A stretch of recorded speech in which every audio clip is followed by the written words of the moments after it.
সারা দেশে তাপপ্রবাহ অব্যাহত থাকায় আজ সকালে আরও ৩ দিনের হিট অ্যালার্ট জারি করেছে আবহাওয়া অফিস। চুয়াডাঙ্গা জেলার ওপর দিয়ে অতি তীব্র এবং রাজশাহী, যশোর সহ ৫ জেলায় তীব্র তাপপ্রবাহ বয়ে যাচ্ছে। এছাড়া সিলেট ও চট্টগ্রাম বাদে দেশের অন্যান্য জেলায় রয়েছে মৃদু থেকে মাঝারি তাপপ্রবাহ। এলো বেক্সিমকো বন্ড ১৫% মুনাফায় সর্বোচ্চ হারে সবার উপরে। বৃহস্পতিবার থেকে বৃষ্টির সম্ভাবনা আছে জানিয়ে আবহাওয়াবিদরা বলছেন, দেশে টানা ২৬ দিন ধরে তাপপ্রবাহ ব্যাহত রয়েছে। এই মৌসুমে এত দীর্ঘ সময় ধরে তাপপ্রবাহ অস্বাভাবিক। জলবায়ু পরিবর্তন এবং ঝড় বৃষ্টি না হওয়াতেই এই পরিস্থিতি বলছেন তারা। এতে স্বাভাবিকের তুলনায় দিন রাতে তাপমাত্রা বেড়েছে ৪ ডিগ্রি। আবহাওয়া অফিস বলছে, বৃহস্পতিবার থেকে ঝোড়ো হাওয়া সহ দেশের বিভিন্ন এলাকায় বৃষ্টি হতে পারে। এতে তাপমাত্রা কমবে, তবে মে মাস জুড়েই তাপপ্রবাহ চলমান থাকবে। তাপপ্রবাহ সামনের দিকে অব্যাহত থাকবে।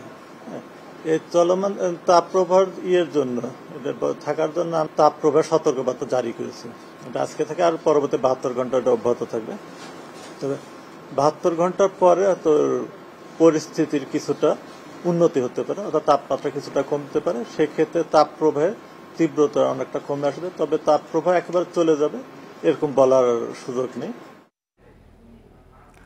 আবহাওয়া পরিস্থিতি নিয়ে আরো জানাতে রাজশাহী থেকে আমাদের সাথে যোগ দিয়েছেন সহকর্মী মোস্তাফিজুর রহমান। মোস্তাফিজ, রাজশাহীতে তীব্র তাপপ্রবাহ বয়ে যাচ্ছে, কি বলছে আবহাওয়া অফিস? এই পরিস্থিতির উন্নতি কবে নাগাদ হতে পারে?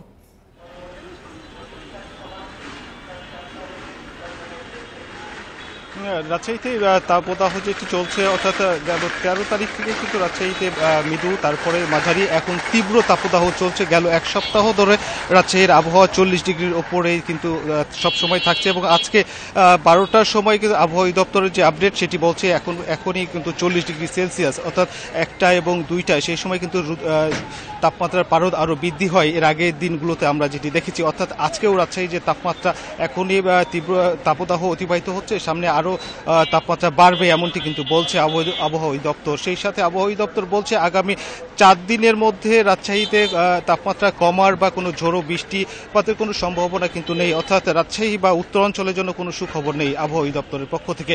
তীব্র তাপদাহ যখন অব্যাহত রয়েছে, তখন রাজশাহী কিন্তু কৃষিপ্রধান, ওই উত্তরাঞ্চল কৃষিপ্রধান অঞ্চল। এইখানে এখন বড়োর মৌসুমও রয়েছে, সেই সাথে আমের যে এখন বড় হতে গুটি থেকে এখন আমের একটু বড় হওয়া শুরু হয়েছে, কিন্তু গাছে আম থাকছে না। অর্থাৎ যে তীব্র তাপদাহ যাচ্ছে, কৃষকরা বারবার পানি দিয়ে বিভিন্ন পরিচর্যা করার চেষ্টা করছেন, বিভিন্ন স্প্রে করছেন, কিন্তু কোনো কিছুতেই কিন্তু কাজে আসছে না। অর্থাৎ গাছে আমগুলো থাকছে না, ঝরে পড়ে যাচ্ছে। এবং কৃষি অধিদপ্তর বলছে যে এখন পর্যন্ত প্রায় 40% গাছেই আম ঝরে গেছে। সেই সাথে ক্ষতিকর প্রভাব পড়েছে বোরোর উৎপাদনে। সেই সাথে কিন্তু জনজীবনও বিপর্যস্ত অবস্থা রয়েছে। রাজশাহী মেডিকেল কলেজ হাসপাতালে রোগীর সংখ্যা ক্রমেই কিন্তু বাড়ছে। এই ছিল রাজশাহীর আবহাওয়া সর্বশেষ তথ্য।